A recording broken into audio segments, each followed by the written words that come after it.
Good morning बच्चों। ये video है वो डीएलएड फोर्थ सेमेस्टर के लिए है और विषय है भाषा का पठन, लेखन एवं गणितीय क्षमता का विकास। उपविषय है ध्वनि का अध्ययन।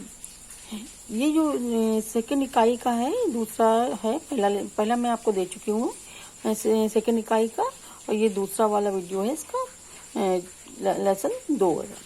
तो आज हम आपको बताएंगे कि ध्वनि क्या है। ठीक है, तो ध्वनि से सबसे पहले तो हम देखेंगे ध्वनि से क्या आशय है। ठीक है, तो ध्वनि शब्द का सामान्य अर्थ है किन्हीं दो अथवा दो से अधिक पदार्थों के परस्पर टकराने से उत्पन्न होने वाला शब्द।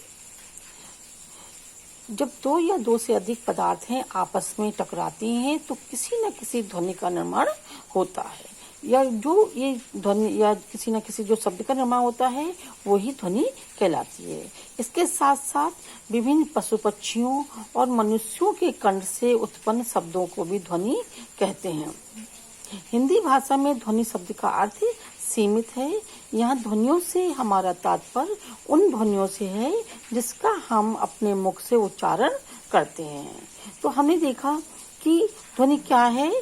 या तो जब कोई कभी दो पदार्थ आपस में टकराते हैं तब कोई शब्द उत्पन्न होता है तो उसे हम ध्वनि कहते हैं, या फिर कोई मनुष्य है या पशु पक्षी हैं उनके कंठ से कोई शब्द निकलता है उसे भी हम ध्वनि कहते हैं। ठीक है, अब हम बात करेंगे कि इसकी परिभाषा। एक विद्वान के अनुसार ध्वनि का अर्थ केवल उन ध्वनियों से है जिसका प्रयोग मनुष्य बोलचाल में करता है, जिन्हें लिखित रूप में प्रयोग करने के लिए विभिन्न लिपि चिन्हों का प्रयोग किया जाता है। इन लिपि चिन्हों को ही वर्ण कहते हैं। तो जो ये परिभाषा दी है इसका मतलब है कि ध्वनि में केवल उन शब्दों का ही प्रयोग होता है, या हम ध्वनि का अर्थ केवल उन ध्वनियों से ही लगाते हैं जिसका मनुष्य अपनी बोलचाल में प्रयोग करता है। और जब हम इसी ध्वनि को लिखित रूप में प्रयोग करते हैं या लिखते हैं तब हम इसके लिए किसी न किसी लिपि का प्रयोग करते हैं। लिपि जो है वो उसके जो चिन्ह होते हैं उनको ही हम वर्ण कहते हैं। अब हम आगे देखेंगे ध्वनि के मूल तत्व, है ना। तो अगर देखा जाए ध्वनि के मुख्य तत्व क्या है या आवश्यक जो तत्व हैं वो 4 माने जाते हैं। पहला है स्पष्टता, ठीक है, दूसरा है सार्थकता, और तीसरा है शुद्धता, और चौथा है तरंगता। अब हम इनमें को एक एक करके देखेंगे। सबसे पहले हम बात करेंगे स्पष्टता की। तो ध्वनि में स्पष्टता का गुण होना अत्यंत आवश्यक है, क्योंकि यदि बोलने में स्पष्टता होगी तो सुनने वाला व्यक्ति सुनकर उचित अर्थ ग्रहण कर सकेगा। तो ध्वनि का मूल तत्व क्या है? स्पष्टता है। अगर ध्वनि है स्पष्ट नहीं है तो बोलने वाला है वो भी स्पष्ट नहीं बोलेगा, और सुनने वाला भी उसका जो अर्थ है वो उसी रूप में ग्रहण नहीं करेगा। अतः ध्वनि में स्पष्टता का गुण होना चाहिए, क्योंकि अगर बोलने में स्पष्टता होगी तो सुनने वाला उसी अर्थ को ग्रहण करेगा जिसके जो कि बोलने वाला बताना चाह रहा है। दूसरा आता है सार्थकता। ध्वनि का जो दूसरा गुण है वो सार्थकता है। ध्वनि का उच्चारण करते समय इस बात को ध्यान में रखना चाहिए कि वाणी सार्थक हो। अनावश्यक ध्वनि विस्तार नहीं होना चाहिए और ना ही शब्दों की आवृत्ति बार बार होनी चाहिए। वाणी तथा ध्वनि में सार्थकता होनी चाहिए। तो जो ये सार्थकता का गुण होता है ध्वनि में, उसका मतलब ये है कि हम जब कभी ध्वनि का उच्चारण करते हैं तो हमें इस बात को ध्यान में रखना चाहिए कि जो भी हम बोल रहे हैं वो निरर्थक ना हो, हमारी वाणी सार्थक हो, और ना ही हम इसे बहुत ज्यादा विस्तार दें। अगर हम बहुत क्लिष्टता का इस्तेमाल करते हैं, बहुत विस्तार देते हैं, तो भी जो अर्थ ग्रहण करना चाहिए वो अर्थ ग्रहण नहीं कर पाते हैं। इसलिए जहाँ तक हो सीमित शब्दों का प्रयोग होना चाहिए, और ना ही और शब्दों को बार बार दोहराना भी नहीं चाहिए, क्योंकि एक ही शब्द को हमने बार बार दोहराते हैं तो भी ध्वनि में सार्थकता नहीं आती है। तो जहाँ तक है कि वाणी और ध्वनि है उसमें सार्थकता होनी चाहिए। तीसरा आता है शुद्धता। शुद्धता है वो ध्वनि का तीसरा मूल तत्व माना जाता है। इसके अभाव में ध्वनि का अर्थ ही नहीं सिद्ध हो सकता है। ध्वनि का शुद्ध उच्चारण मान और परिष्कृत होना चाहिए। तो अगर हम शुद्ध है वो ध्वनि का प्रयोग नहीं कर रहे हैं तो वो अर्थ ही स्पष्ट नहीं होगा जिसके लिए हम उसका प्रयोग कर रहे हैं। इसलिए जहाँ तक हो मान और परिष्कृत है वो उच्चारण होना चाहिए और शुद्ध उच्चारण होना चाहिए, तभी वह अपने अर्थ को पूर्ण रूप से ग्रहण कर पाता है। कोई व्यक्ति जो कि आप बोलने वाले हैं और सामने वाला सुनने वाला उसी अर्थ को ग्रहण कर पाएगा अगर वो अर्थ शुद्ध होगा। चौथा आता है तरंगता। ध्वनि में आरोह और अवरोह बिल्कुल नहीं होना चाहिए। एक समान गति में वाचन का भी प्रभाव है वो पड़ता है। अर्थ ग्रहण की दृष्टि से ध्वनि में स्वराघात की आवश्यकता होती है। ठीक है, तो जहाँ तक है कि अगर हम ध्वनि में बहुत ज्यादा आरोह अवरोह करते हैं तो उससे भी ध्वनि है वो अपना स्पष्टता का गुण खो देती है। और एक बात ये भी है कि अगर हम एक ही गति से पढ़ते हैं या ध्वनि का प्रयोग करते हैं तब भी इसका प्रभाव हमारी भाषा पर या श्रोता पर पड़ता है। अर्थ ग्रहण की अगर दृष्टि से देखें तो इसमें बलाघात स्वराघात की भी आवश्यकता होती है। जब हम किसी भी चीज को विशेष रूप से समझाना चाहते हैं तो उसमें हमें ध्वनि में अपनी बलाघात करना पड़ता है और इस तरह से वो अपनी ध्वनि है उसको सार्थक हो जाती है। अब हम बात करेंगे कि ध्वनियों की पहचान एवं अंतर। ध्वनियों की हम पहचान कैसे करें, है ना, और उसमें किस तरह से अंतर करें। स्वर और जो व्यंजन होते हैं वो उन ध्वनियों के आधार होते हैं। तो स्वर और व्यंजन ध्वनियों के आधार पर हम अगर देखें तो हम इसको दो भागों में बांट सकते हैं। पहला है उच्चारण में प्रत्न और दूसरा है उच्चारण स्थल। ठीक है, तो उच्चारण में प्रत्न है ना, अगर देखें तो दो प्रकार के प्रत्नों का प्रयोग होता है उच्चारण में। पहला है बाह्य प्रत्न और दूसरा है आभ्यंतर प्रत्न। तो बाह्य प्रत्न किसे कहते हैं कि मुख जो विवर है, हमारा जो मुख है जिसे हम खोलते हैं मुझसे बात करते हैं उसके बाहर अगर कोई प्रभाव हो रहा है तो उसको हम क्या कहते हैं, बाह्य प्रत्न कहते हैं। यानी मुख विवर के बाहर होने वाला प्रयास बाह्य प्रत्न कहलाता है। और आभ्यंतर प्रत्न किसे कहते हैं, जो मुख विवर है उसके अंदर ही होने वाला जो प्रत्न होता है उसे हम आभ्यंतर कहते हैं। ठीक है, उच्चारण में जो प्रत्न है उसको हमने बताया आपको कि दो भागों में बांटा जाता है, बाह्य प्रत्न और आभ्यंतर प्रभाव। ठीक है, अच्छा अब हम देखेंगे बाह्य जो प्रत्न है वो भी दो भागों में बांटा जाता है, ऐसे घोष और अघोष। ठीक है, तो घोष ध्वनि किसे कहते हैं, जिसमें स्वर तंत्री हिला करती है। जब हम बात करते हैं तो इसमें स्वर तंत्री है वो हिला करती है, हिल जाती है, तो इसे हम कहते हैं घोष स्वर। ठीक है, घोष ध्वनि में समस्त स्वरों एवं व्यंजनों, इसमें का है, चा है और ता है, सभी वर्णों के तृतीय चतुर्थ एवं पंचम वर्ण और या रा ला व घोष ध्वनि कहलाती हैं। तो इसमें ये बताया गया है कि कौन कौन से शब्द हैं या कौन कौन से वर्ण हैं जो घोष ध्वनि कहलाती हैं। ठीक है, तो हमने यहाँ पर ये देखा कि जिसमें स्वर तंत्र हिल जाता है ऐसे शब्दों को हम घोष ध्वनि कहती हैं। और इसमें स्वर भी होती है, इसमें जो और स्वर भी होते हैं और व्यंजन भी होते हैं। और इसमें ये भी बताया गया है कौन कौन से स्वर और कौन कौन से व्यंजन होते हैं। अब दूसरा आता है इसके अंदर अघोष ध्वनि। तो अघोष ध्वनि किसे कहती है, जिसमें जो स्वर तंत्र है वो हिलता नहीं है उसे हम क्या कहेंगे, अघोष ध्वनि। इसमें जो जितने भी शेष इसमें जो बच जाती हैं से सभी वर्ण हैं वो अघोष ध्वनि कहलाते हैं। ठीक है, अब उच्चारण में प्रत्न में दूसरा इसमें आता है आभ्यंतर प्रत्न। तो आभ्यंतर प्रत्न में जैसा मैंने आपको बताया था कि जो मुख विवर है उसके अंदर होने वाला प्रत्न है वो आभ्यंतर प्रत्न कहलाता है। इसको अगर हम देखें इसके भी दो भाग कर सकते हैं, दो भागों में ये भी बांटा जाता है। ठीक है, तो ये पहला इसमें क्या है, आभ्यंतर स्वर भेद और दूसरा है आभ्यंतर व्यंजन भेद। तो आभ्यंतर स्वर भेद है उसमें हम इतने स्वर आते हैं जैसे संवृत, ठीक है। दूसरा है अर्ध संवृत, तीसरा है विव्रत, चौथा है अर्ध विव्रत, ठीक है। और व्यंजन जो भेद होती हैं, आभंतर व्यंजन भेद हैं, इसमें कौन कौन से आते हैं? इसमें स्पर्श व्यंजन आते हैं, दूसरा स्वर संघर्षी आते हैं, अनुनासिक है ना, पार्श्विक आते हैं, है ना, और सुस्थित आते हैं, इसका उत्क्षिप्त आते हैं, और अर्धस्वर। ये सब जो स्वर हैं ये आभ्यंतर व्यंजन के भेद होते हैं, ठीक है। अब हम यहाँ पर देखेंगे, जैसा मैंने आपको पहले ही बताया था कि दो आधारों पर स्वर और व्यंजन ध्वनियों के का वर्णन करते हैं या वर्गीकरण करते हैं। इसमें उच्चारण में प्रश्न हो गया।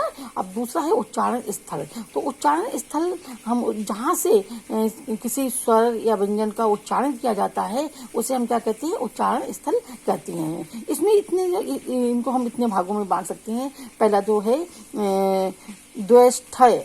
द्वैष्ठय का मतलब क्या है? जो उच्चारण में दोनों होठों का प्रयोग होता है। द्वैष्ठय में जो हमारे दोनों होठ हैं उनका दोनों का प्रयोग होता है इसमें, ठीक है, उच्चारण करते समय। इसमें शब्द कौन कौन से आते हैं? जैसे पा है, फा है, बा, भा, मा, वा, उ और आ आते हैं, ठीक है। अब दूसरा है दंत्योष्ठय। दंत्योष्ठय में ऊपर का दांत और नीचे के होठ का प्रयोग उच्चारण करते समय होता है। इसमें जैसे फा, ठीक है। अब तीसरा आता है दंतय।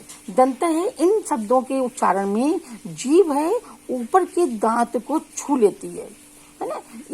इसके कौन कौन शब्द होते हैं? जैसे ता, था, दा, धा, ठीक है। अब चौथा इसमें आता है बत्सय। बत्सय है, इसमें उच्चारण में जीभ है दांतों के अंदर के मसूनों को छूती है। जैसे कि ना, ला, या, रा, शा, जा, ई। पांचवा इसमें आता है तालव्य। इसका इन शब्दों का उच्चारण करते समय जीभ है तालु को छूटती है। जैसे कि इसमें तालव्य कहा गया, जीभ है वो तालु को छूती है। इसके जो शब्द हैं, इसे ये आपके चा है, छा है, जा, झा, वा, या, शा, ई, ठीक है। अब आता है मूर्धन्य। इनके उच्चारण में जीभ है कठोर तालु को छूती है। इसके जो वर्ण है टा, ठा, डा, ढा, अणा, अड़ा एवं ढा। अब है कंठय। कंठक, इनका उच्चारण कंठ से के स्पर्श से होता है। जैसे का, खा, गा, घा, अड़ा और चा, आ भी है इसमें, ठीक है। नेक्स्ट आता है आठवां जिह्वा मूलीय, ठीक है। इसमें जिह्वा की जो मूल का स्पर्श है वो उच्चारण करते समय होता है। इसमें का, खा, गा में। इसे स्वर यंत्र मुखी होते हैं। स्वर यंत्र मुखी में इनके उच्चारण में स्वर यंत्र मुख का प्रयोग किया जाता है। जैसे कि विसर्ग और हृदय बोलते हैं या, और विसर्ग, ठीक है। तो यहाँ यह मैंने आपको ध्वनियों की पहचान और उनमें क्या क्या अंतर होता है इसके बारे में आपको बताया। अब हम बात करेंगे ध्वनि विभेदीकरण।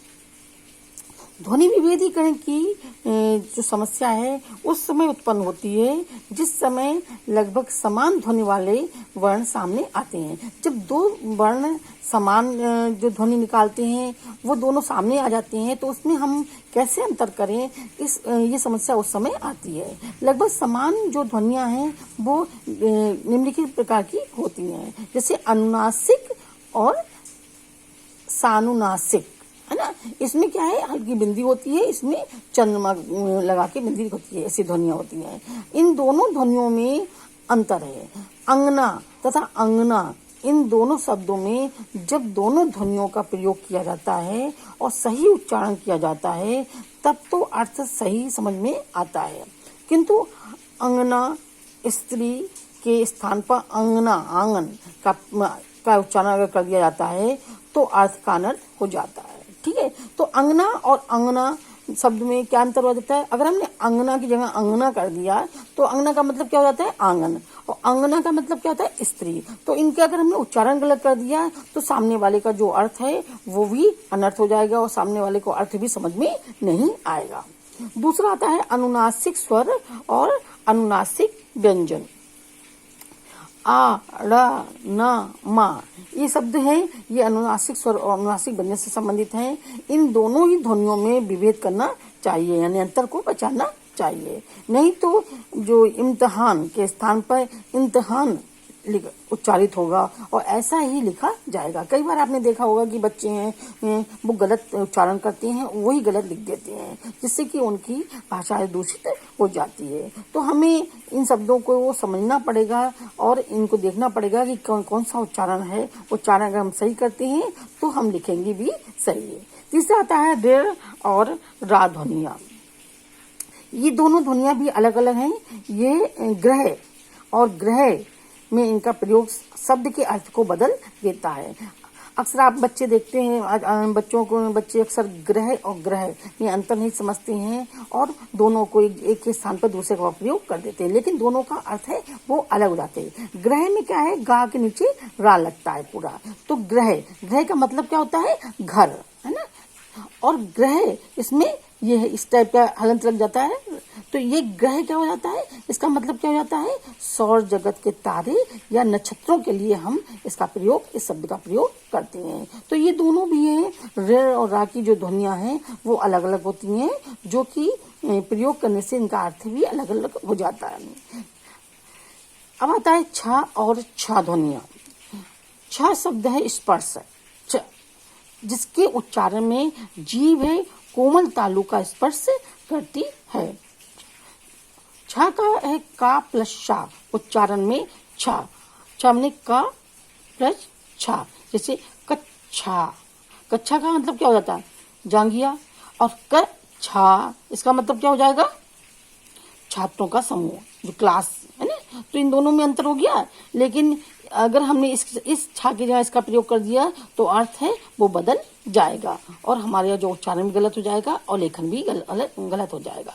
अब हम बात करेंगे डा और ढा ध्वनियों की। ये दोनों मूर्धज व्यंजन हैं, जिनके उच्चारण में जीभ की जो उल्टी नोक है उसका निचला भाग है मसूनों को स्पर्श करता है, लेकिन ढा के स्थान पर वायु नासिका पथ से बाहर निकलती है। ठीक है, तो ये दोनों भी शब्द ऐसे हैं जो कि एक से लगते हैं, लेकिन दोनों का अर्थ भी अलग अलग होता है। और इस तरह से जो जहाँ पर उच्चारण स्तर है उस तरह से अगर इसका प्रयोग करते हैं तो इसका सही उच्चारण होगा और अन्यथा इसका उच्चारण है वो गलत हो जाता है। नेक्स्ट आता है वा और वा ध्वनिया। वा है दंतोष्ठ व्यंजन है, जो दांतों की सहायता से बोला जाता है उन्हें क्या कहते हैं, दंतोष्ठ व्यंजन। और वाह है औष्ठ व्यंजन है, यानी होठों की सहायता से बोला जाता है। वाह के उच्चारण में निचला होठ है ऊपरी दांतों का स्पर्श करता है और वाह के उच्चारण में होठों के द्वारा श्वास का अवरोध उत्पन्न होता है। इस तरह वाह और वा ध्वनियां हैं वो अलग अलग होती हैं और इनमें एक के स्थान पर दूसरे का प्रयोग करने से अर्थ है बदल जाता है और गलत उच्चारण होता है। अब आता है शा, शा, सा ध्वनियां। शा तालव्य है, यानी तालु की सहायता से बोला जाता है, और शा मूर्धज, ठीक है, और सा दंत व्यंजन है, यानी कि दांतों की सहायता से बोला जाता है। तीनों में जो उच्चारण स्थल है वो भी अलग अलग है, लेकिन फिर भी उच्चारण में अशुद्धियां होती रहती हैं, क्योंकि कुछ लोग शा के स्थान पर सा का प्रयोग भी करते हैं। इस तरह से उनका अर्थ है वो बदल जाता है और उच्चारण है वो अशुद्ध हो जाता है। धन्यवाद बच्चों।